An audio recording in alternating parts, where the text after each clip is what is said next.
Eu devo dizer de maneira clara, não foram as fake news, as manipulações, o monopólio dos meios de comunicação, a despolitização do processo depois das explosões sociais, as responsáveis, as causas fundamentais do rechaço a essa Constituição que nos parece tão generosa e importante. Não, foram raízes muito mais profundas, duas delas eloquentes. Primeiro, o identitarismo, essa corrente de reflexão e de ação política emanada dos Estados Unidos, do Partido Democrata, sofreu uma gigantesca derrota. O povo chileno não quer a paridade de gênero em todas as instituições do Estado, porque efetivamente é inaceitável. Não porque não reconhecemos a exploração e a dominação da mulher, não porque o povo chileno estaria de acordo, provavelmente, com a emancipação da mulher, mas não com esse feminismo from United States que vem aqui para buscar uma acomodação, simular uma igualdade dentro de uma ordem que é profundamente desigual. Essa que é a questão essencial. Isso que foi rechaçado. A paridade de gênero em todas as instituições da República. Segundo, foi rechaçado também a ideia, o conceito do Estado plurinacional. E tem toda razão o povo em rechaçar. Não porque não respeitamos os Mapuches e os 11 ou 13 povos indígenas que ainda subsistem no Chile e têm direito à existência digna, aos seus territórios, à sua integridade e à sua cultura. Não, porque é apenas 13% da população. O Estado plurinacional é uma inovação constitucional criada na Convenção de Monte Cristi, lá no Equador, fruto das grandes rebeliões de 2001, 2002, 2003, 2010. Grandes rebeliões em que o país parou e durante algum período nós tivemos inclusive uma espécie de uma república socialista de 14 dias. As pessoas esquecem a natureza do conflito, a origem histórica desses conflitos. E lá no Equador, devo recordar algo elementar, a maioria da população é indígena. O Estado plurinacional foi adotado na Bolívia. Por quê? Porque a maioria da população é indígena. O Estado plurinacional no Chile é um artifício colocado de fora para dentro, que trouxe imensa dúvida aos chilenos, dúvida justificada. Por quê? Porque nós sabemos, o Chile, como todos os países latino-americanos, perderam e ganharam territórios. E nós sabemos a influência do imperialismo estadunidense, junto com as ONGs, atuando para dividir os territórios. Nós vimos isso na Nicarágua com os índios mesquitos. Nós vimos isso. E nós temos um antecedente extraordinário, que é o Estatuto da Autonomia, plantado por José Carlos Mariátegui, lá no Peru, nos anos 30 do século passado. O Estatuto da Autonomia garante o controle do território por parte dos indígenas, o desenvolvimento de sua cultura, o respeito completo à sua natureza específica dentro de um Estado nacional.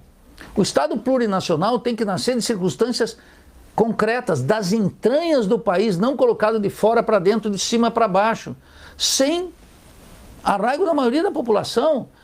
Não há que pensar que a população chilena é racista contra os indígenas porque rechaçou isso.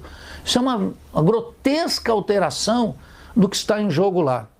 Então essa derrota do identitarismo, dessa concepção de classes médias importada dos Estados Unidos, sem penetração na história do Chile, é um alerta para todos nós. Isso não tira nenhum mérito e importância do Estado plurinacional na Bolívia e no Equador. E é preciso tocar no ponto crucial.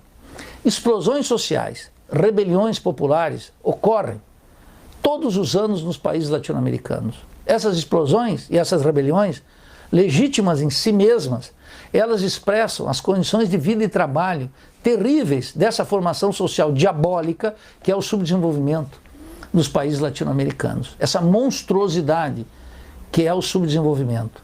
Buscar cidadania e soberania nessas condições é uma ilusão burguesa que nós não podemos seguir alimentando. As explosões sociais mostram a insatisfação da maioria do povo contra a ordem vigente.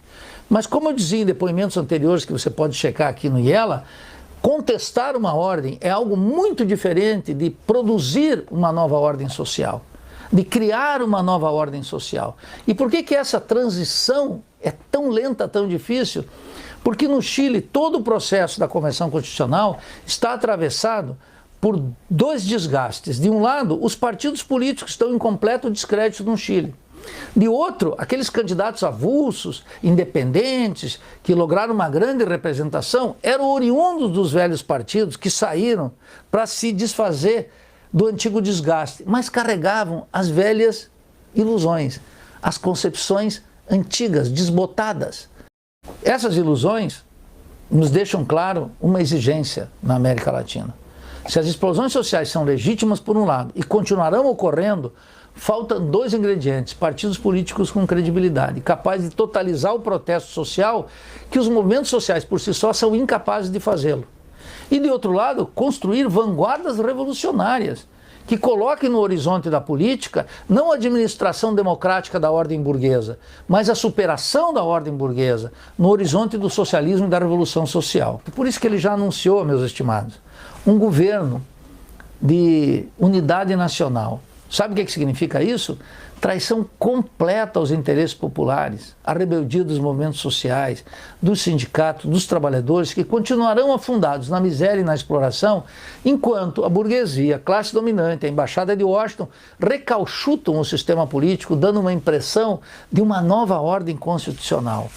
Esquecendo que uma Constituição é só um papel, se não tiver acompanhado de uma transição rápida da consciência ingênua para a consciência crítica. Isso só acontece quando as vanguardas políticas tematizam a revolução social.